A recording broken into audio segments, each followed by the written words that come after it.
Hi అండి, నేను మీ అమ్ములు. ఇవాళ మనం కొత్తిమీర తోటి పచ్చడి ఎలా తయారు చేసుకోవాలో ఈ రెసిపీలో చూద్దాము.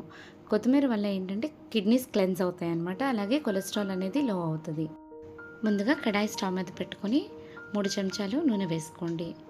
ఇప్పుడు 10 నుంచి 15 వరకు పచ్చిమిరపకాయలు వేసుకోండి. నేను చివరిలో ఎందుకు తుంచానంటే పచ్చిమిరపకాయలు చిట్పట్టమనకుండా ఉంటాయన్నమాట.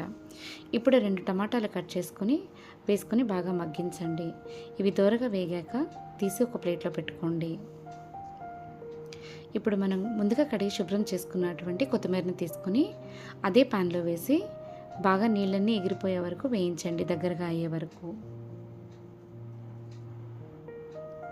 అలాగే ఈ కొత్తిమీర వల్ల హెల్త్ బెనిఫిట్స్తో పాటు అలాగే కొన్ని హార్మ్స్ కూడా ఉన్నాయన్నమాట. అవి నేను మీకు చెప్తాను. ఏంటి అంటే ఆస్తమా ఉన్నవాళ్ళు ఎక్కువగా కొత్తిమీర కన్జ్యూమ్ చేయకండి. దానివల్ల బ్రీదింగ్ ప్రాబ్లమ్స్ వస్తాయన్నమాట, ఇంక్రీజ్ అవుతాయి.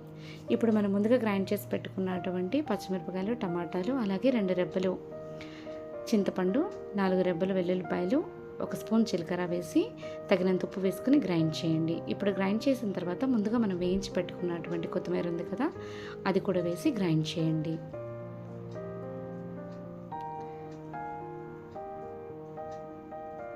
ఇప్పుడు తీసి దీన్ని మనం తాలింపు పెట్టుకుందాము.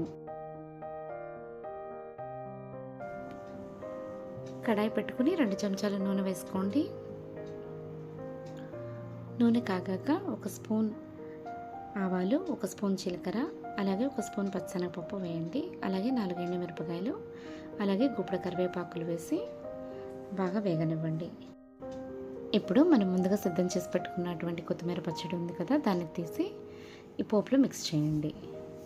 ఇప్పుడు బౌల్లోకి తీసి పక్కన పెట్టుకోండి. ఇప్పుడు మనకి ఇది ఇడ్లీలోకి అలాగే దోశల్లోకి చాలా బాగుంటుంది, అన్నంలో కూడా చాలా బాగుంటుంది.